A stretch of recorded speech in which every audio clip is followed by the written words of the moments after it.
कि राम आएंगे तो अंगना सजाऊंगी, कि मेरी झोपड़ी के भाग आज खुल जाएंगे, राम आएंगे।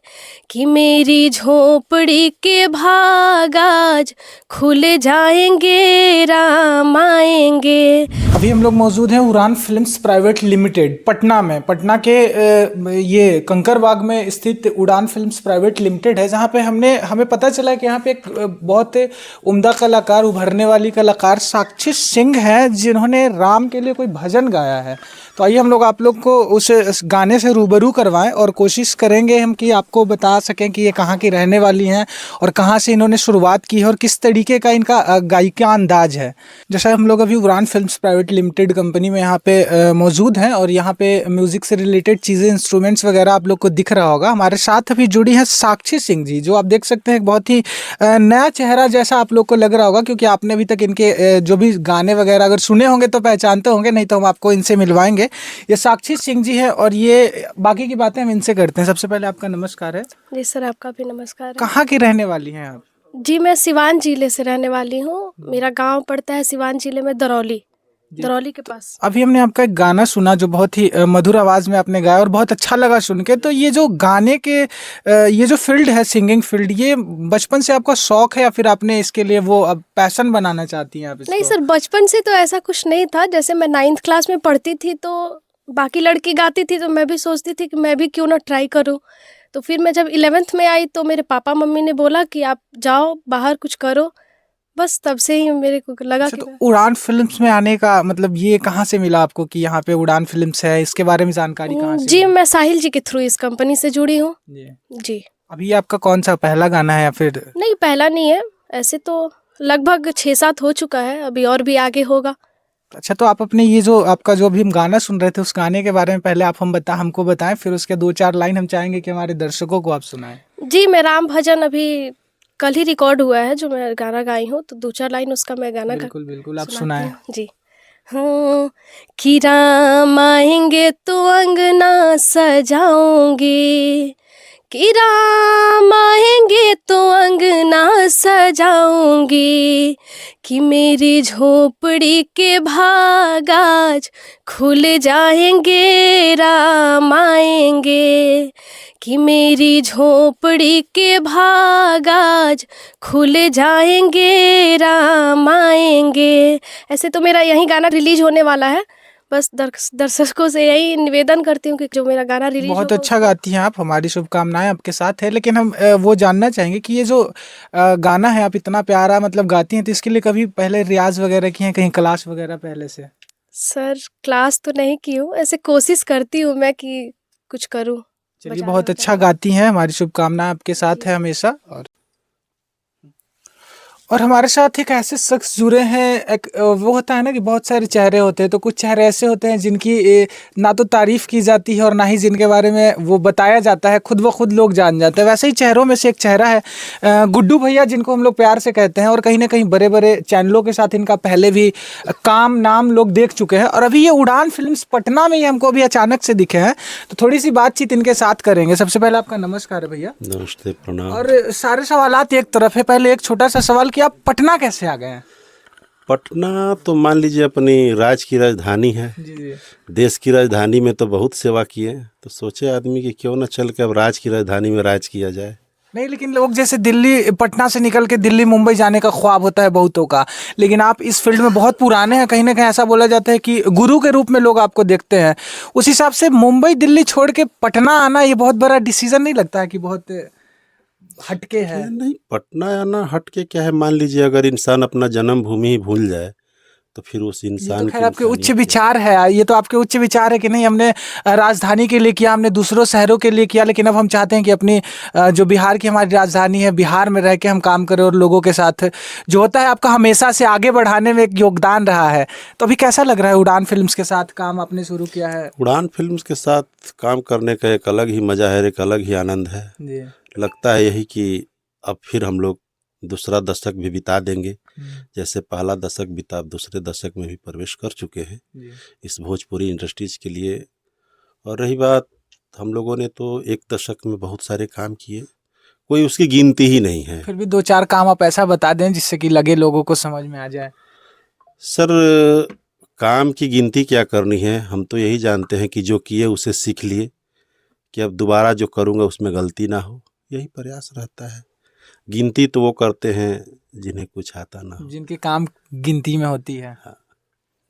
अच्छा, तो क्या कहना चाहिए वो उभरते कलाकार जो अभी मतलब हमने देखा कि आपके स्टूडियो में नए नए चेहरे आ रहे हैं जिनको आप मौका दे रहे हैं, और कहीं ना कहीं आपकी जो चीज़ें आपने बताया कि बहुत तो काम करने के बाद हमें जो सीख मिला है तो उससे बहुत ज़्यादा योगदान मिल जाता है नए कलाकारों को। एक पुरानी चीज़ें और एक होता है ना कि मंझा हुआ कलाकार, मंझा हुआ डायरेक्टर अगर सहयोग करता है, तो किस तरीके का अनुभव रहा आपका पटना में? यहाँ तो बहुत अच्छा अनुभव रहा, क्योंकि देखिए सीधी सी बात है, और सीधी सी क्या उसको सरल भाषा में बोला जाए तो जो भी काम करने के तरीके हैं सबसे सीखिए, लेकिन सबका मिला के जब अपना कीजिएगा तो उसका एक अलग ही आनंद आएगा। क्योंकि हर किसी का आप सफल होने की चीज़ें देखे हैं, क्योंकि जहाँ पे आप गलती करने वाले हैं उस गलती से आप बच जाएंगे। यही सबसे बड़ी चीज़ अनुभव की बात होती है। अच्छा, तो अनुभव की बात रह गई तो एक चीज़ और सर हम कहना चाहेंगे कि जैसे आपने दिल्ली, मुंबई इन सब जगहों पे समय बिताया है, तो यहाँ पे उस तरीके से जो कलाकार लोग अभी जैसे नए नए आ रहे हैं आपके पास, तो उस हिसाब से आपको क्या लगता है कि यहाँ पे सीखने की ज़रूरत है नए कलाकारों को, या फिर उस हिसाब से यहाँ पे ज़्यादा डेवलपमेंट है? देखिए, अगर लोग दिल्ली बम्बे जाते हैं तो शुरुआत यहीं से होती है, क्योंकि यहाँ से जब सीख के और जब कुछ ऊंचाइयाँ मिलती है तो जाना तो उसी जगह पे है। तो हम लोग अगर यहाँ आए हैं और कर रहे हैं, तो जब आपकी जड़ मजबूत हो जाएगी तो पत्ते ऑटोमेटिकली है कि पकने से कोई पकने पे भी उस पेड़ में टिकी रहेगी। मतलब आप ऐसा शॉर्ट भाषा में कहना चाहते हैं कि जिस चीज़ के अभाव के कारण आगे लोगों को जाना पड़ता था वो चीज़ आप यहाँ अवेलेबल करवा रहे हैं? जी जी जी जी, जिस चीज़ के लिए जिस चीज़ के लिए जो पहली बार में ही जब दिल्ली और बम्बे जाते थे लोग तो तुरंत स्टूडियो से बाहर कर दिया जाता, भागो गाने नहीं आ रहा है। लेकिन आज वो चीज़ अपने जब क्षेत्र में बेइज्जती जो फील होती थी, तो अब वो चीज़ यहीं पे वो चीज़ को झेल गए, तब जब वहाँ जा कर के जब खड़ा होंगे तो गौरव शान से कहेंगे कि अरे नहीं यार मैंने किया है। गुड्डू जी, टी सीरीज से लेकर वेब, बड़े नाम अगर बात करें हम, अगर गायकी के क्षेत्र में तो बड़े नाम थे। टी सीरीज हो या वेब हो, मनोज मतलबी हो या राघवेंद्र सिंह हो, जी जी, देवी हो या कल्पना जी हो, पवन जी हो या निरहुआ की बात करें या खेसारी जी की बात करें, सबके साथ आपने काम किया है। क्या वजह है कि इस महफिल को, उस दुनिया को, उस चकाचौंध को छोड़कर अचानक से आप पटना आ जाते हैं? कोई तो बड़ी वजह रही होगी। देखिए इस बड़ी वजह के पीछे बहुत सारी कारणें हैं। अगर पीछे जाएंगे तो वही कही जाती है कि आप बीती कौन सुनाए, लोग इति को देखते हैं जो इतिहास रचते हैं। तो जो गलती हुई उससे सीखा गया। हमने गुड्डू जी को इतिहास रचते भी देखा है। एक वो काल था जब गुड्डू जी टी सीरीज से शुरुआत किए थे और नई नई ऊंचाइयों को छूते जा रहे थे। उसके बाद गुड्डू आते हैं जमनिया में खुद का स्टूडियो खोलते हैं, बड़े लेवल पे काम करते हैं, और फिर अचानक से गुड्डू आते हैं पटना एग्जीबिशन रोड। फिर कुछ दिन गुमनामियों में चले आते हैं और अचानक से गुड्डू जी आते हैं पटना के पावन धरती पे, एक बार फिर पाटलिपुत्रा के पास, स्पोर्ट्स कॉम्प्लेक्स के पास। कोई तो वजह रही होगी। तो हम तो पहले भी बोले कि इति को क्या आप दोहराएं, जो बीत गया तो बीते हुए से हमने सीखा। और रही बात इंडस्ट्रीज की, तो ये तो वाकई बात है कि मैंने 21 से लेकर के 23 तक इस इंडस्ट्री से सोचे कि अब अलग हो ही जाऊं, क्योंकि लोगों को लगा कि हम ज़्यादातर अश्लील गा लेंगे तो हिट हो जाएंगे। बोल तो नहीं रहे थे, लेकिन अब जब ऐसी सवाल आई तो अब खड़ा हो बोलना पड़ रहा है। मैं वो जब लोग बोले ये फलना हिट हो गया, चिलना हिट हो गया, किसी का नाम तो नहीं लेंगे हम, लेकिन यार उस हिट का क्या मतलब? चलो आज तो मिल गया, कल क्या करोगे? जो तुम्हारे चीज बज रहे हैं क्या आप अपने घर में बेटे और बेटियों को सुनाओगे? इस वजह से मैंने 2 साल तक पीछे हट गया था, क्योंकि काम ऐसा करो कि खुशी से कहो कि ये देखो बेटा, आज मैंने गाना स्टूडियो में ये रिकॉर्ड किया है, ये बताओ कैसा लग रहा है। तो उसमें जो खुशी होती है वो अलग खुशी है। कहीं ना कहीं एक बहुत अच्छी शुरुआत है आपकी, और इससे शायद बिहार को जो बदलने में योगदान रहेगी आपकी, वो शायद यादगार रहेगी। और इतिहास की जब आपने बात कही है तो इतिहास के पन्नों में ये सब चीज़ों जाहिर होगी ज़रूर कि जहाँ एक तरफ पूरी दुनिया अश्लील हवाओं में बह रही थी, उस समय आप ऊंचाई बुलंदियों को छोड़ के आप पटना शहर में आए और एक नई शुरुआत की है जहाँ पे इन सब चीज़ों से दूर रहा जाए। जी जी जी। आपके बगल में बैठी है साक्षी, एक प्यारी सी बच्ची जो अभी आपके साथ काम भी कर रही है। क्या कहना चाहेंगे इस बच्ची के बारे में? ये बच्ची आज नहीं तो कल बहुत ही ऊपर लेवल की चीज करेगी। क्योंकि देखिए, जुनून, जिसके अंदर जुनून होगा, सपने होंगे, लक्ष्य होंगे, वही आगे बढ़ते हैं। क्योंकि हर काम को पूरा करने के लिए एक गोल को साधा जाता है। अगर आपके पास गोल नहीं तो आपकी जिंदगी नहीं और आपकी गायकी भी नहीं। आपको एक टारगेट तो करना ही पड़ेगा कि मुझे इतने दिनों में ये काम कर देना है।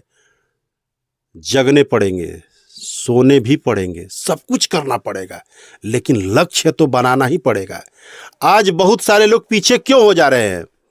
एक गाने को लेकर के उत्साहित होते हैं, 7 दिन उसको चलना है, फिर 8वें दिन आपको उसी प्लेटफॉर्म पे आना है। एक से कुछ नहीं होता है। आपके लक्ष्य को बनाने पड़ते हैं, लिखने पड़ते हैं, लिख के काम करने पड़ते हैं। मैं पागल हूं तो पूरी दीवार पे लिख दीजिए कि मैं पागल हूं। क्यों पागल हूं, उसका कारण, उसका डेट लिखिए कि मैं इस डेट को, इस पागलपन को भी दूर कर दूंगा। फिर हमारे साथ गुड्डू भैया थे जिन्होंने म्यूज़िक में एक अपना दबदबा, एक अपना अलग पहचान बनाया। और हमारे साथ नई कलाकार, जो नई कलाकार के रूप में जिसे हम देख रहे थे, लेकिन उनकी जो आवाज़ है वो हमेशा हमारे दिलों में रहेगी ज़िंदा। क्योंकि जिस तरीके से उन्होंने राम का भजन हमारे सामने प्रस्तुत किया है, हमें लगता है आज नहीं तो कल, आने वाले समय में सब लोग इस चेहरे को पहचानेंगे। और हमारी आप लोगों से गुजारिश है कि ऐसे चेहरे को मौका दिया जाए और अब ज़्यादा से ज़्यादा इस बच्ची को प्यार दें और ज़्यादा से ज़्यादा शेयर करें और जुड़े रहें हमारे साथ और देखते रहिए द बिहार टीवी। जय हिंद।